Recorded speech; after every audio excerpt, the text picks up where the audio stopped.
Social মিডিয়ায় একটা video viral হয়েছে যেখানে হিরো আলমকে আইসিইউতে শুয়ে থাকতে দেখা যাচ্ছে আর একজন তাকে জড়িয়ে ধরে কান্নাকাটি করছে। ভিডিওটার ক্যাপশনে লেখা আছে যে হিরো আলম মারা গেছেন। এটা নিয়ে সোশ্যাল মিডিয়ায় অনেকেই শোক প্রকাশ করছে, আবার কেউ কেউ বলছে যে এটাও হয়তো অভিনয়ের একটা অংশ। তবে কিছুদিন আগে হিরো আলম নিজেকে শেষ করে দেওয়ার একটা চেষ্টা করেছিলেন, তখন তাকে হাসপাতালে নেওয়া হয়েছিল।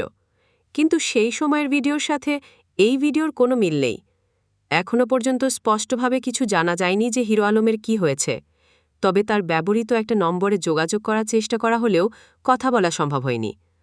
আশরাফুল আলম সাঈদ, যিনি হিরো আলম নামে বেশি পরিচিত, তিনি বাংলাদেশের একজন সঙ্গীত ভিডিও মডেল, অভিনেতা, গায়ক, রাজনীতিবিদ আর সোশ্যাল মিডিয়ার একজন আলোচিত ব্যক্তি।